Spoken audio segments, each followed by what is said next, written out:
Wait, don't scroll just yet. I promise I have an important message and this won't take long. I'm here to spread awareness and talk about what I've been through to help others. You see, I'm here to talk today about what bullying does to someone. A lot of times people just don't understand this. They don't get it. They don't understand the scars, the voids left in people's heart, the empty holes. Here are a few things that I've gone through that I still struggle with today. And I do believe that many of them come from the past trauma and bullying that I've been through. Number one is sleepless nights.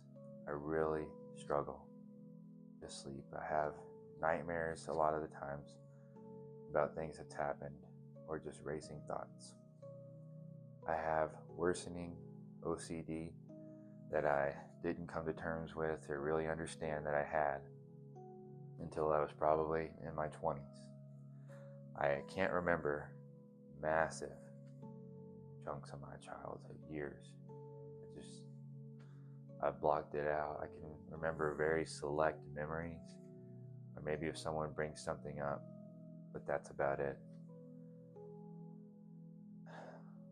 I constantly stare off randomly, and this one is embarrassing. I don't know, I do it a lot of the times, and sometimes I don't know for how long I do it for, and sometimes I don't even remember what I was staring off thinking about. I constantly feel like I'm a burden. I have daily battles with depression, and I don't realize how messed up I am until later on when I get married and I'm talking about these things with my wife. I jump at almost everything, and it's super embarrassing. A twig will snap, a branch will come by, you name it, and I freak out. Sometimes I physically will shake and freak out, and then other times it just is internally and I feel it and I pause and I flinch. But I just hate that. You just feel so embarrassed, and people oftentimes, and a lot, they're not trying to mock me or laugh at me sometimes, but sometimes they do. They're like, what's wrong with you? Why are you scared of everything? And it's not necessarily that I'm scared.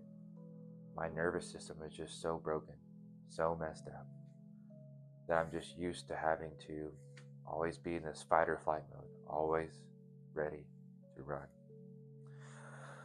The next thing is, every job I work, I unintentionally stand out. And this is really hard. A lot of the times, it just makes certain jobs so difficult. I get so tired of hearing the phrase, what's wrong with you? What's wrong with you? What's wrong with you? And I'm a good worker, and I try hard, and I try to do my best. But there's just certain things, certain tics, certain habits, certain rituals, and it just makes my life and everyone else's life harder. And you just go back to feeling like a burden. A little bit of backstory on the bullying. Man, I can remember as far back as elementary school, not being very old, but thinking, this is awful. If this is what life is like, I hope I don't have the longest life.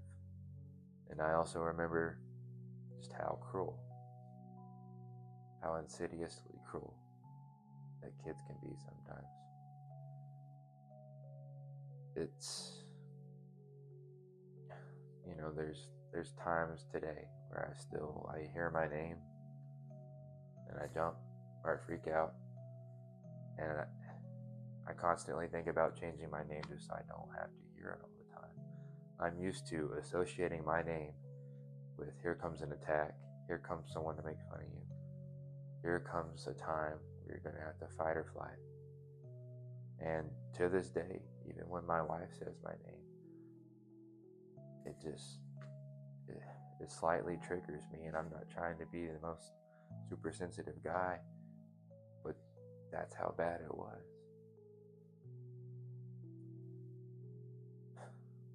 The next is I spent a lot of alone time during my years growing up, and I didn't necessarily realize how bad it was until thinking about it later when I got older. I think at the time I just tried to block out so much of it, but one big pivoting point and one memory I have that stands out from the few that I have is I remember playing basketball and I'm just at home and I have no one to call, no friends to come over.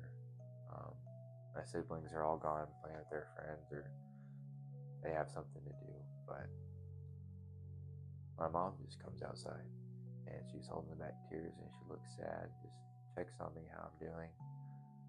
And then later I overhear her talking to my dad and she's crying. She doesn't know what to do for me. She feels bad for me. She sees that I'm lonely, sees that I don't know what to do either. And that was a huge memory in my life where I thought, I am different and I don't know what to do. Later on, just a quick side note, after I got married, I remember I was talking with my wife and I have this Spotify playlist of thousands of songs and they all mean something to me, or the playlist meant something to me. And my wife was asking me about each one, thousands of these, and she's like, wow, these are something to you. How did you have so much time? This must have taken thousands of hours to create this, to invest in this. And I told her I had more than enough time. But looking back, I just realized how much alone time I did have, how much it affected me. But that was a huge thing when I got married later. Trying to explain that to my wife when I barely understand to start with. Sometimes I would go to school and I just tried to keep my head down, not talk to anybody, because it put a target on my back. And that was hard. And sometimes I would just beg not to go to school. I didn't really always talk about it with my parents because I was embarrassed or didn't know what to say. And I think deep down they knew some of it, but I didn't have anyone. I would go to school. I would sometimes sit alone at the lunch table. Most of the times, though, that was so awful, I'd rather just go sit in the bathroom. And sometimes I'd eat in the bathroom, or I wouldn't eat, or I'd just cry and sit there.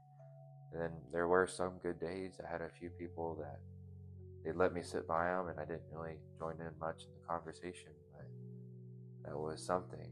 But that didn't always happen. And now we move on to today. I'm here to spread awareness. I'm here to talk about this. And I'm also here to let people know that you're not alone.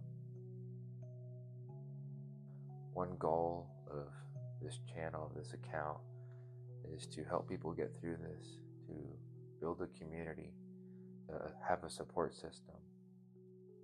And, you know, maybe you weren't bullied, but you did this to somebody. One thing that it would have made such a difference is if some of those people contacted me. I wouldn't even care if it was today. They just said, I'm sorry. But you can't wait around waiting for them to do that, because many times you're not going to get that. And it's difficult. But during this healing journey, the first step I found that was really helpful, that let me go on to step 2. And yes, I still struggle. I still am trying to develop coping mechanisms. I get counseling, I get therapy, I'm working on it. I've tried many things, and it's a progression. It's just not going to happen overnight. But the biggest step I found to start this all off, and many of you aren't going to want to hear this, but you have to forgive them. You have to forgive them. And don't do it for them, do it for you, so you can move on. And if they're on your mind later, pray about it. Pray to God, pray about them, and let it go and move on to the next step. I'm Diaries Born Dead, DVD. If you enjoyed this, please follow, like, and share for more content.